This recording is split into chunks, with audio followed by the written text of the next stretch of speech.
অন্তর্বর্তী সরকারের প্রধান উপদেষ্টা ডক্টর মোহাম্মদ ইউনূস আজ অর্থাৎ ৫ আগস্ট ২০২৫ বিকেল ৫টা ২২ তিনি সংসদ ভবনের দক্ষিণ প্লাজার মঞ্চে ওঠেন এবং সকল দলের প্রধানদের নিয়ে জুলাই ঘোষণাপত্র পাঠ করেন।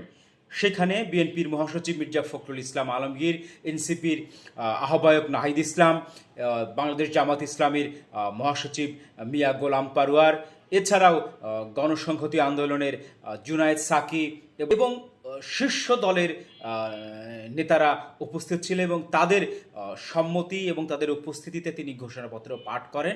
ঘোষণাপত্র পাঠ করার পর তিনি সবার সাথে কোলাকুলি করেন এবং মোসাফা করেন। এ সময় একটি আনন্দঘন পরিবেশের সৃষ্টি হয়।